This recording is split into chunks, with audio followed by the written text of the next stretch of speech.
રાજકોટ જિલ્લાના ધોરાજીના સરદાર પટેલ માર્કેટિંગ યાર્ડમાં ડુંગળીની આવક ધોરાજી યાર્ડમાં પુષ્કળ પ્રમાણમાં ડુંગળીની આવક સામે ભાવ તળિયે ધોરાજી સરદાર પટેલ માર્કેટિંગ યાર્ડમાં 6000 કટ્ટા ડુંગળીની આવક ડુંગળીના ભાવમાં સતત ઘટાડો જોવા મળી રહ્યો છે। ધોરાજી સરદાર પટેલ માર્કેટિંગ યાર્ડમાં 6000 કટ્ટા ડુંગળીની આવક ડુંગળીના ભાવમાં સતત ઘટાડો જોવા મળ્યો હતો। ડુંગળીના ભાવમાં સતત ઘટાડો જોવા મળ્યો। પુષ્કળ આવકની સામે ભાવ તળિયે બેસી જતા ખેડૂતો ચિંતિત બન્યા છે। ધોરાજી અને અન્ય તાલુકામાંથી ડુંગળી વેચવા આવેલા ખેડૂતોમાં નિરાશા જોવા મળી હતી। આજે પ્રતિમણના ભાવ 50 થી લઈને 200 સુધી બોલાવવામાં આવ્યા હતા।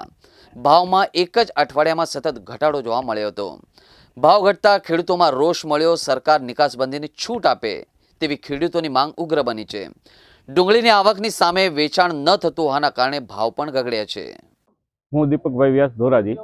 હાલમાં ધોરાજીની અંદર 7 થી 8000 કટ્ટાની આજની આવક છે, જે અહીંના લેવલે ઘણી બધી વધારે ગણી શકાય, સવાઈ દોઢી ગણી શકાય, ડબલ કહીએ તો પણ ન કહેવાય।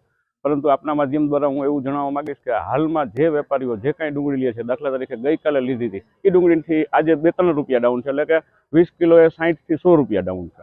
વેપારી પણ લઈ લઈને મળે છે। કિસાનોને બિચારાને હાલની પરિસ્થિતિ એવી છે કે લણેલા માલ છે અને ક્યાં નાખવા એ મોટામાં મોટો પ્રશ્ન છે। એટલે એ બિચારા ગમે તે પીઠામાં જાય છે અને ગમે તે ભાવે વેચવા માટે તૈયાર થાય છે, જેના કારણે એના પણ પૈસા ઓછા થાય છે અને દરેક વેપારીઓના પણ પૈસા ઓછા થાય છે। જેવું તમે પૂછ્યું એ પ્રમાણે હાલની પરિસ્થિતિમાં ગવર્મેન્ટે જે એક્સપોર્ટ બેન કરેલું છે, મહત્વનું કારણ આ માત્ર એક જ છે। એ ઉપરાંત ગવર્મેન્ટે પોતાની જાહેરાતો જે કરી છે એ પ્રમાણેની ક્વોલિટી ગુજરાતની અંદર નથી।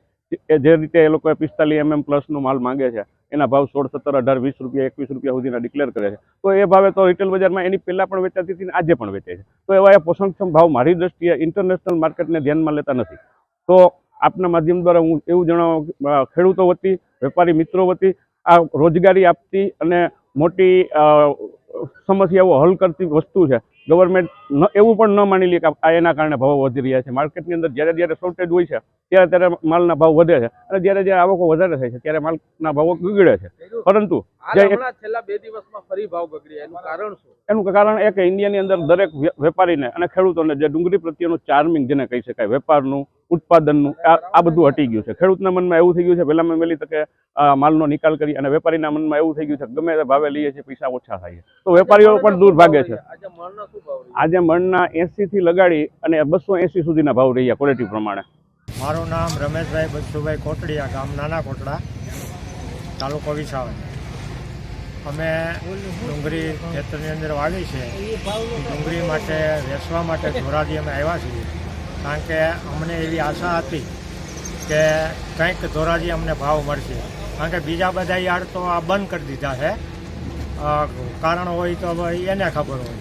પછી અમારી બાજુમાં વિસાવદર અને ભેસાણ છોડી અને અમે ધોરાજી ડુંગળી ભરીને આવ્યા, પણ અમને આશા હતી, આશા માથે પાણી ફરી ગયું, કારણ કે ભાવ કાંઈ નહીં એમ 50 થી 250, 150 રૂપિયા એમ। એટલે આ ભાવમાં આ ખર્ચાની અંદર આ ભાવની ડુંગળી અમને પરવડે જ નહીં એમ, વેચવી અમને પરવડે જ નહીં। ટ્રાન્સપોર્ટના ન નીકળે, કારણ કે ટ્રાન્સપોર્ટના ન નીકળે એમ। ટ્રાન્સપોર્ટ તો કારણ કે ત્યાંથી ભરીને આવીને ભાઈ, તો આ જો 50 કટ્ટાના 2500 રૂપિયા ભાડું લીધું એમ। તે પછી અમે આવવાની, જો કાલે આવ્યા નાખવા, પાછા અત્યારે અમે આવ્યા, એટલે આ ખર્ચા અમારા ગણો, એટલે આ ખર્ચામાં અમને કાંઈ પરવડે નહીં એમ, કારણ કે ભાવ કાંઈ નહીં એમ, 50 થી 250 રૂપિયા સુધી। તમારું નામ અને વિગત?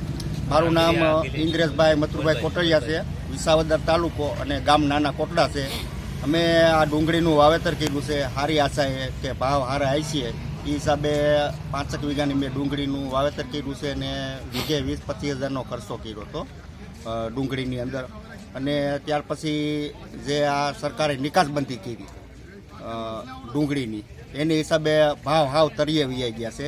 અને અત્યારે અમારા વિસ્તારની અંદર ભેસાણ, ગોંડલ માર્કેટિંગ યાર્ડ બંધ છે, અને ત્યાંથી અમે લંબાણા સારો ભાવ મળે એ હિસાબે અમે તે ધોરાજી વેચવા માટે આવ્યા છીએ। ટ્રાન્સપોર્ટિંગ ખર્ચો ચડાવી અને ધોરાજીના માર્કેટ યાર્ડની અંદર વેચવા આવ્યા છીએ કે અમને સારો એવો ભાવ મળે, એટલે અહીંયા આવ્યા છીએ। તો પણ અહીંયા પણ એ જ હાલત છે કે જે આ નિકાસબંધી કરી સરકારે, એની હિસાબે 50 થી માંડી અને સારી ડુંગળી 200-250 સુધી જાય છે, જેમાં અમારો જે ખર્ચો કર્યો છે એ ખર્ચો ઊભો નથી થતો, અને અત્યારે ખેડૂતોની હાલત સાવ ખરાબ થઈ ગઈ છે।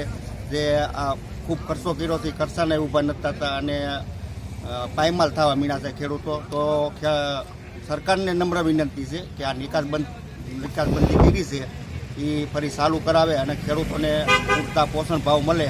અત્યારે સરકાર એમ કહે છે કે ગૃહિણીનું બજેટ ખોરવાઈ ગયું. આ ખેડૂતોનું બજેટ ખોરવાય એનું શું? ભાઈ એની સામે નથી જોતા, આ ગૃહિણીનું જોવે છે. જ્યારે હોય ત્યારે ડુંગળીનો ભાવ વધે અને ખેડૂતોને સારો ભાવ મળે એમ હોય ત્યારે આ નિકાસબંધી કરે છે.